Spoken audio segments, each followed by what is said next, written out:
I'm Mike. And I'm Adam. And this is Stuff and Waffle.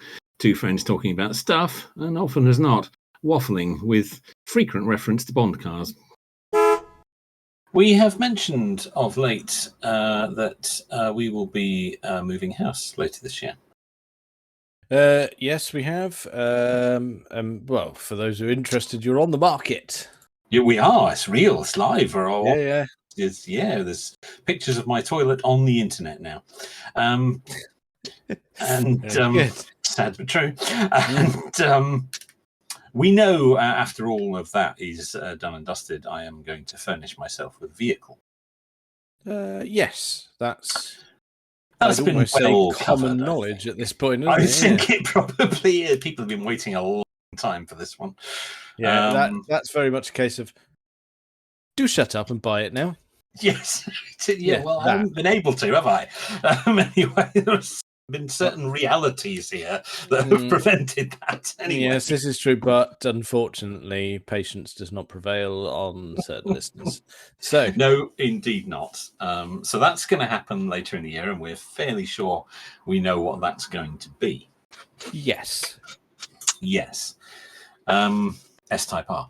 That is not the subject that I wish to discuss, because that one's pretty well locked in at this stage.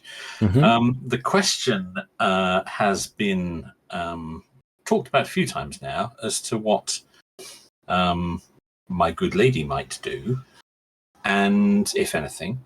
And there has also been talk of a possible third vehicle. A third? Now this is new ground. For God, then what is the use of the third? Well, it has come up and has been suggested to me that if we end up in a more rural location, which is quite likely. Oh, where's this going? Yeah, now hang on. Stay with me on this. Don't get angry straight away. Stay with me on this. Fling a turd through your letterbox. No, just hold on. Right, go on. There may be a need for us to have some sort of off-road capable vehicle. That is the suggestion that has been put to me. Now, the actual term that was used oh God, was not what you might think, off-road vehicle or SUV or anything like that. The term that was used specifically was Range Rover. Well, that's not you. I think if we're in a rural location and going up and down country lanes and need to get the little man to school and need to go shopping and go and see mother-in-law and all those sorts of things, muddy tracks, all that kind of stuff, we should have a Range Rover. That was the phrase that was used. Oh my goodness me, you're about to become a walking or driving cliche, aren't you? I must take the precious one to school in the Range Rover. I asked you not to do that. Sorry. I said, hang on a minute. I haven't finished yet. I haven't finished yet. I countered saying that that's perhaps not the way to go. And that, good. Well done. Because I think I might, just between you and me, just between us, I think I might be able to use that thought to my advantage. Right. I think I know where you might be going with this. Because I countered saying, well, maybe, I would love a Series 1 Range Rover. Don't get me wrong. But those are becoming silly money and they're going to cost to keep running. That's not feasible.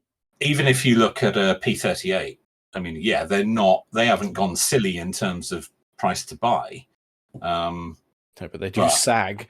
They are, they're not, exactly. L322, much the same. Wouldn't say so once we're beyond the L322, as we've said, we're getting into scary territory. The question was asked, what sort of budget would I need to get an Evoque? I did stamp on that one straight away. Don't worry. What in the What is happening in your house? Don't. I have explained that would be unacceptable. Oh, oh dear. So I was then asked, well, if you were going to have that sort of vehicle, or if we were going to have that sort of vehicle as a third vehicle, she knows I'm having the Jag. This isn't instead of that. No, that's fair enough. And we have the Puma. We'll come on to that in a minute because there has been some question marks over that, but we'll come back to that in a minute. So the question was asked, well, if I was going to have something sort of off-roady, don't want anything too big, but something that, can deal with the muddy stuff. Don't want anything too big, but suggested a Range Rover. Yeah, I know. There's contradictions in this. Yeah, don't look too deep. Right. Okay. So, of course, as soon as I was asked, well, what do you think I said? Right. I know what I want to say, but I also know what you said. Well, let's cover both those things. Okay. I know what you said. You said Jeep Cherokee XJ. I did. That's exactly what I said. Yes. Yeah. So, because they are a little bit smaller in terms of that type of vehicle. Yeah. They can still be had for $4, $5, $6 grand. They're not ruinously expensive to run.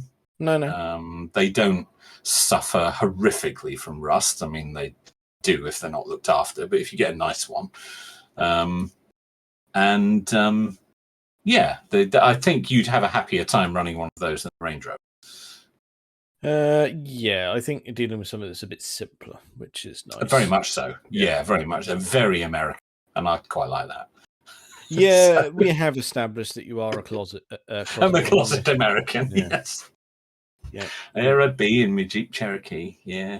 I would gladly buy you some sort of cowboy hat. You won't get it in there. It's quite small. Yeah, true. Yeehaw, etc. Yeah, please don't wear chaps. No, that's conjured up an image now. An image of me wearing chaps and nothing else. Anyway. Not arseless chaps. Good heavens. No, we don't get the one with the leather seat. Yes, so you're correct. That's what I would have.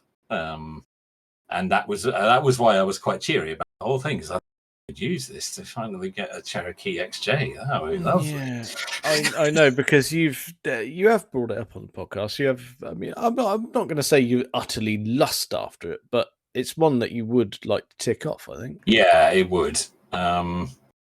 And sat next to an S-Type R, I think the contrast would be wonderful. Both V8s. Would be very British and very American, all on the same driveway. Yeah, the contradiction would confuse people. Yeah, it would. Simple as that. It would. Two more different vehicles. It's hard to imagine, but So that's what I would choose. Well, you're right. What would you choose faced with that? That's okay. But before we tackle that, how was your suggestion of a Jeep Cherokee received? Yeah, I showed her a picture because she wasn't sure which one I was talking about, and went down fine. She liked the fact that it was a little bit smaller, and she was quite happy with that. Okay, so that seems to be a genuine contender in your house, then. Yeah, if that sort of vehicle is deemed to be necessary, and if it's a vehicle that I quite fancy anyway, things can be steered in the right direction, and it's fortunate that she doesn't listen to this podcast. I mean, it's not like you're moving to the Himalayas, is it? So, well, not that I know of. No. So, yeah, I mean, we can. It's still up for debate whether you actually need it, isn't it? Yeah, but I'm looking beyond that. Yeah. I'm looking beyond if she thinks we need it. I might better, manipulate that situation. Yeah, you're going to make that work for you. To get something that I quite fancy, even though I know deep down we probably don't need it, but I'll play along with that. Yeah. in order to furnish myself with something I quite fancy that's actually not very expensive. Yeah, that's fair. Yeah. Okay. Right. That's. Yeah. I think you're better off putting your money in that direction rather than the Range Rover. Yeah, well, my first reaction was yes, I'd love a Range Rover, but it's just not. It's daft because it's gonna whatever we pay for it, it's gonna cost that a year to keep running. Yeah, I get the feeling probably where you're aiming budget wise, it's going to be P38 or L322. Yes. P38. Oh yeah. Well, you're not getting a decent Series 1 now for anything like the kind of No, budget that we would consider acceptable. So.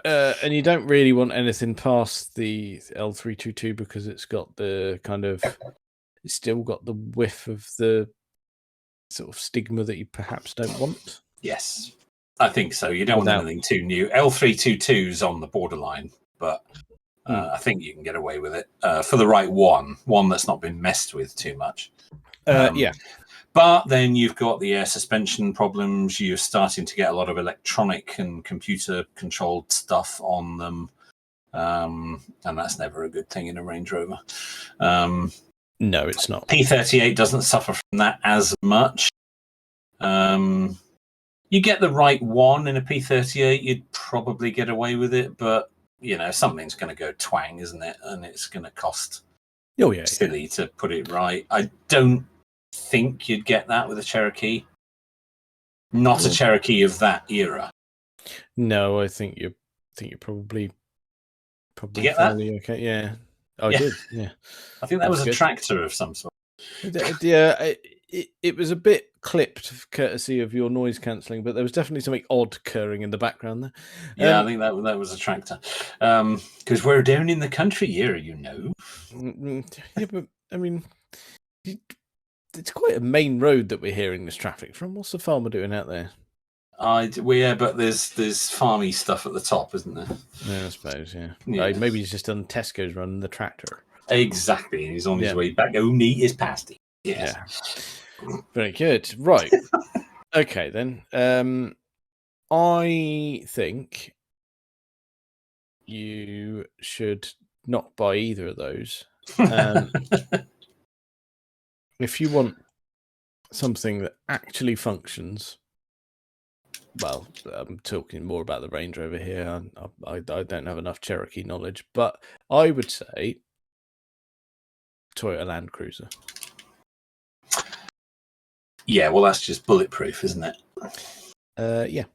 That's going to get you to where you need to go, regardless of any obstacles. It is, and they are available in a number of different sizes. So you can get a little one. You can. Well, if you go back far enough, you can get tiny ones. That's true. I was thinking probably, in terms of budgets, again, this is limited knowledge and I'm going a bit of guesswork. J100, the model that was introduced in 1999 and ran to the mid-2000s. That's the sort of era I'm thinking. It's just going to be a bulletproof thing. That's a very sensible suggestion. Well, you say sensible. It's not like I'm going, I'm just going to go on doing this for the boring one. That's if I was in your position and it was genuinely on the table, and that's where my money would go.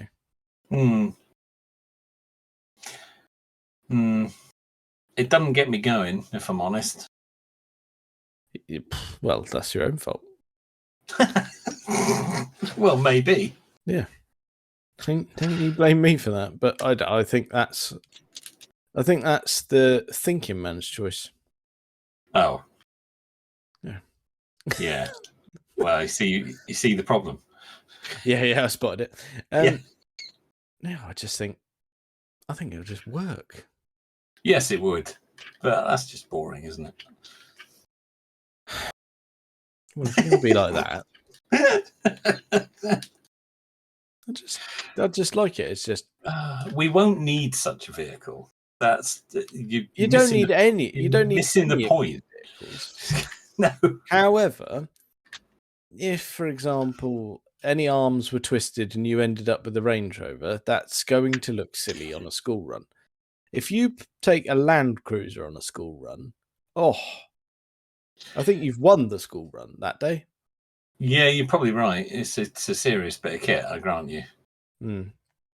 But you see, hang I on. fancy the Cherokee. Right.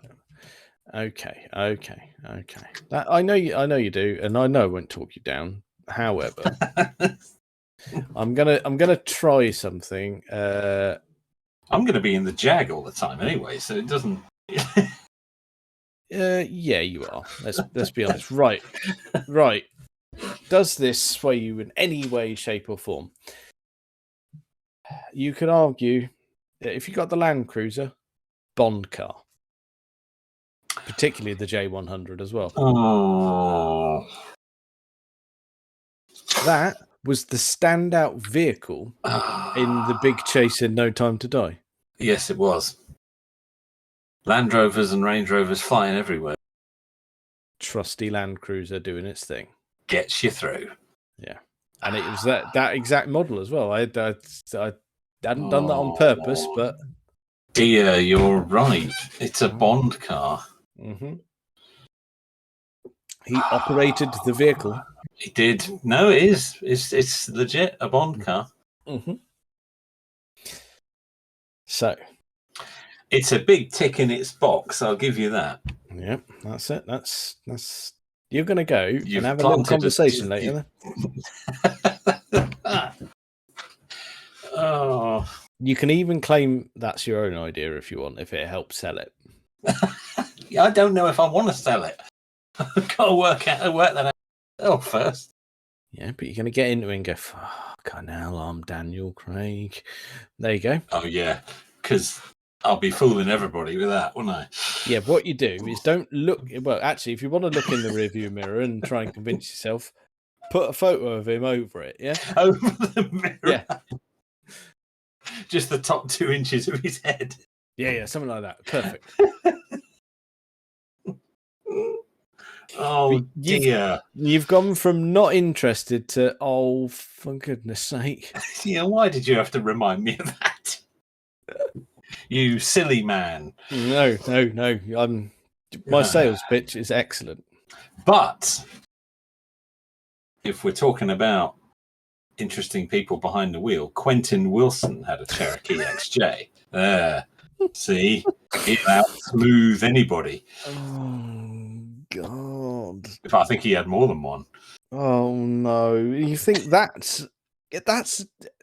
You're going to go back and try and sell this to Dawn and go, cool, Quentin Wilson had a load of these. Yeah. That's not going to do it. We have not yet ascertained which one of us would be paying for said vehicle. We might be chipping in. So... Oh, right, okay. This might be a joint purchase, family vehicle. Oh, if it's a joint purchase, you could very well end up with a Toyota. Yeah. Because she won't be too bothered as long as it does the job. I mean, if that will do the job and beyond. But yeah, I'm not arguing with that. I mean, I could weigh in here and sway Dawn a bit on this. That's not an issue. But it could be one of those democracy things, isn't it? Everybody gets what nobody wants. Yeah. So that's why you end up with a Land Cruiser. Yeah. I would see that as a missed opportunity. I'm not saying it wouldn't do that. I'm not saying it isn't technically better. I'm not saying that is the best choice. But I would, because in all reality, we're not going to need it. But if there's any chance of convincing, to get a third interesting vehicle, I'm going to pursue that. I think the Land Cruiser would be considered interesting because it would get that knowing nod from car people. They're going, oh, they've done it properly. Yeah, true. I just don't have any love for it. Hang on then. Right, let's see. You're really working hard here. I am. Right. John, just let me have a Cherokee with you. Don't spoil it. Another advocate of the Land Cruiser is a motoring journalist that I know you value his opinion. TV's Chris Harris is an owner of a Land Cruiser. Yeah. And he sings its praise. Yeah. I'm not arguing it's not a brilliant vehicle. No, I agree. You're not arguing that. But what you're doing is you're not agreeing that it's the best choice for these circumstances. No, I don't think I'd even disagree with that. That's just not necessarily what I want. You are confusing what is the right thing as opposed to what I might do anyway. Buying an S-Type R is not the right thing. No, but even but I'm going to do it anyway. I think it is the right thing. I think right? Well, should we put this out to a wider audience? Oh, please. Well, we do have one, so shall we? Yeah, let's get some opinions. Right. So let's clarify what we want to know. Right? Should you buy a Jeep Cherokee XJ, a Range Rover? Let's throw it out there as well. Yeah. Or a Land Cruiser. Or an option that we've glaringly overlooked. And if anyone even agrees on the Evoque thing, we're gonna have words. Yeah, what are you doing listening to this? Yeah, there will be stern words. I'll be honest. Yes.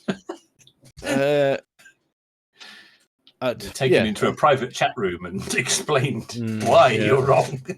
Yes. I'm glad you shot that one down sharpish. Yeah, very much so. Yes. Yeah. Okay. They're too much money anyway. They're still too new. They're not in the budget that we're thinking of. That's not the issue. No, it isn't. Really not the issue. It's a good argument to use. Well, that's no, you're far too anyway. Just shout no. Yes. No. Or go full partridge and let's go. I'm not driving a Range Rover Evoque. I'll just talk over you. Yes. Yeah. I thought you were going to go with the Range Rover Sport towing a speedboat then. But, oh, very true. Yeah. No, I was harking back to the older episodes there. You were, yes. Yeah. I'm not driving a Mini Metro. Yes. Yeah. So yeah. They've rebadged it, you fool. Yeah. So you need to fight back with that just in case it comes up again. Right. But yeah, we'll ask the audience. I mean, because you and I are firmly disagreeing on this because until you... Well, I don't know that we are. I think we both see each other's viewpoints. It's just you're trying to get me to agree what would be the best choice, and I kind of do, but that is irrelevant to what I quite fancy. Well, you see, that's the problem because on that sort of criteria, I align going... of what's required and what I want are the same thing. Yeah, but we won't really need one.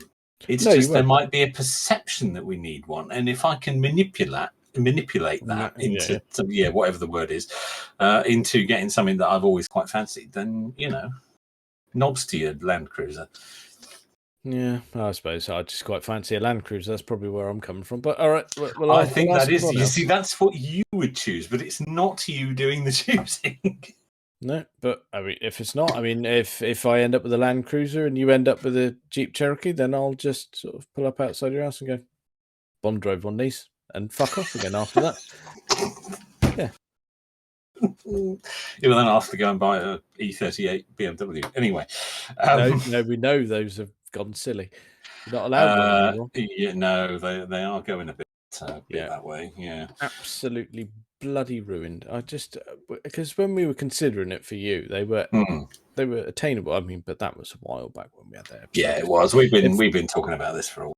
Yeah. No, it feels like yesterday, but actually this has been a slow burn. Yeah.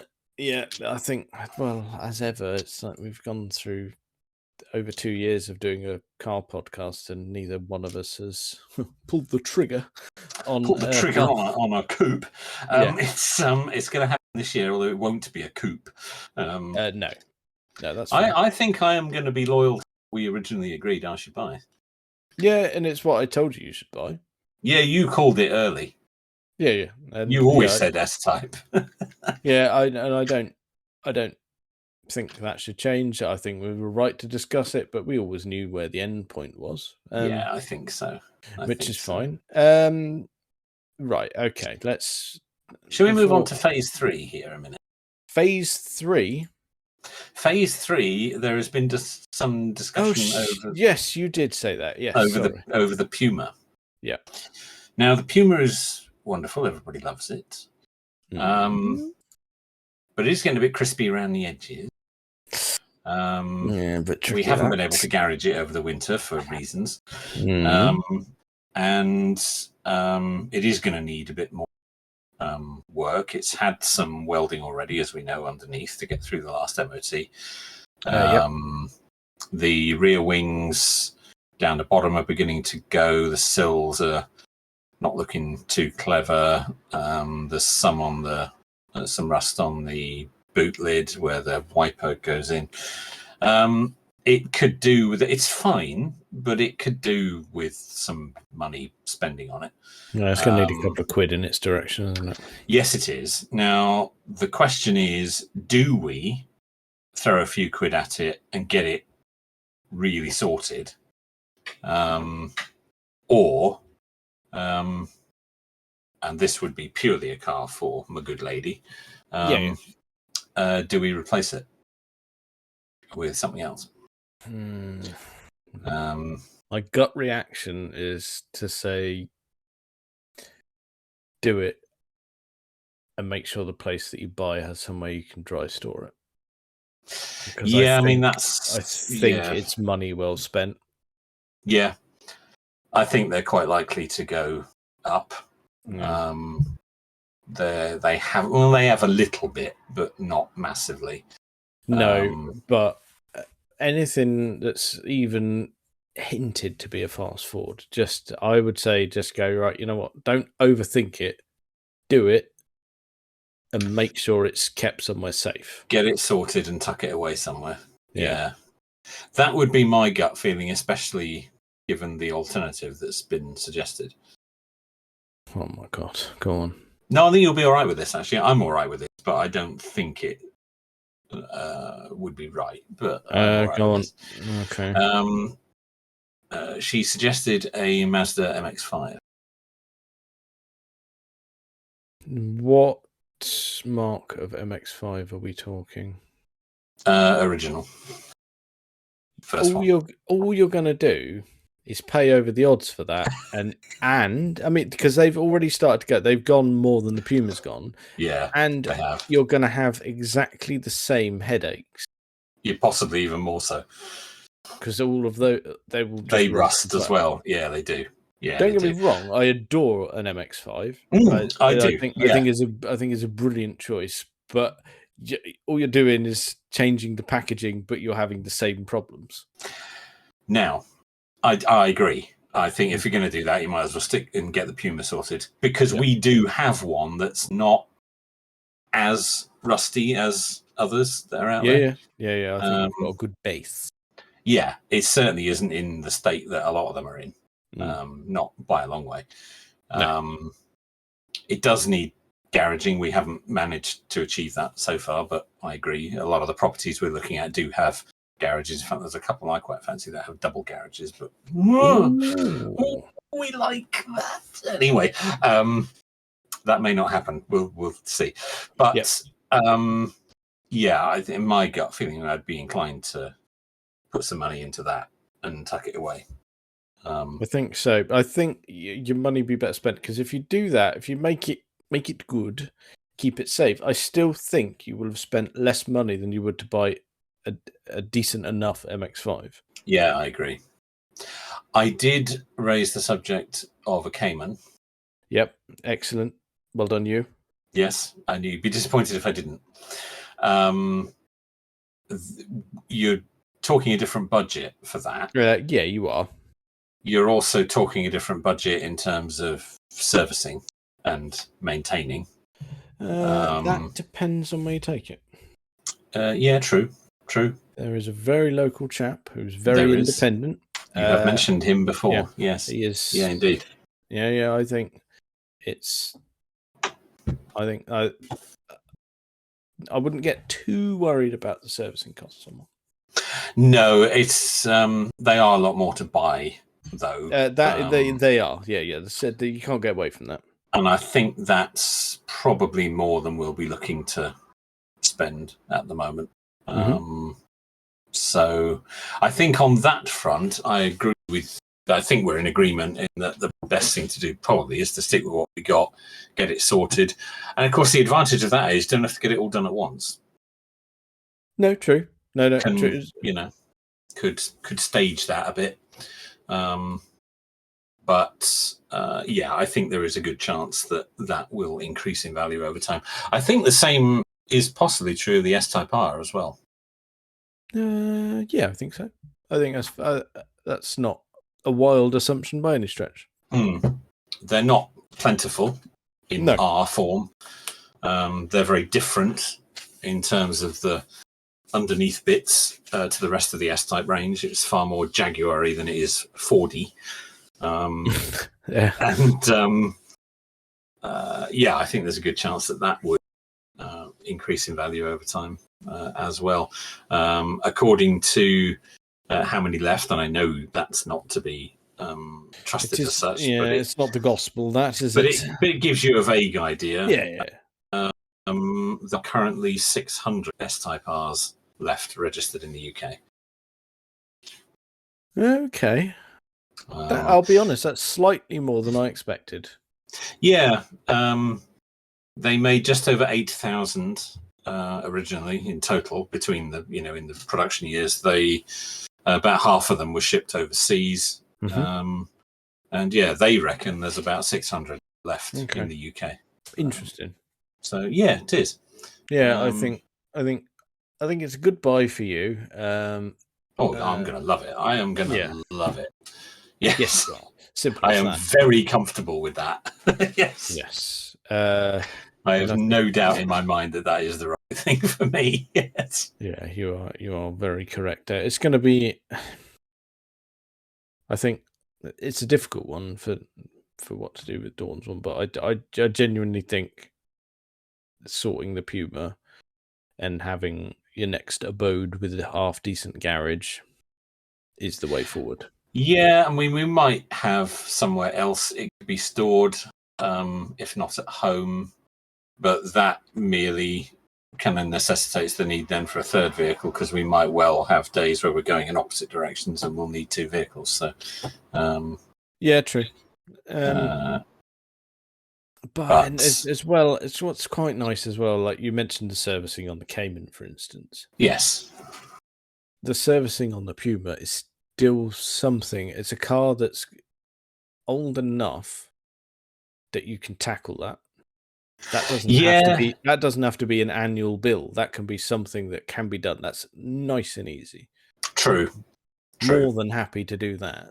Yeah, no, I know that's something that you and Phil would happily get involved with, working on that. And I love the way that you omitted yourself from any of that. Oh, absolutely. I'll make the coffee.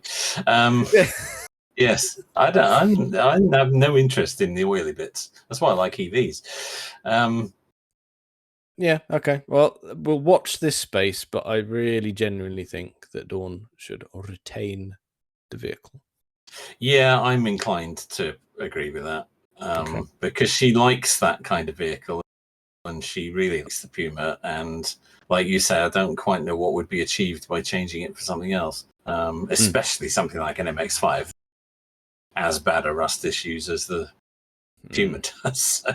Yeah, tricky. Okay, well, we'll put that out to the wider audience. Put that out to the wider audience. MX-5 or something else. But I'm not open to discussion. I think Puma on that one all the way. I think that's right. It will be a few months before it happens because obviously house sales are not quick. But we are getting closer to it. Yeah. Okay. Right. Keep the Puma. Well, I think that's probably enough of that for this week. Check us out on all the various social medias and things. Thank you very much for listening.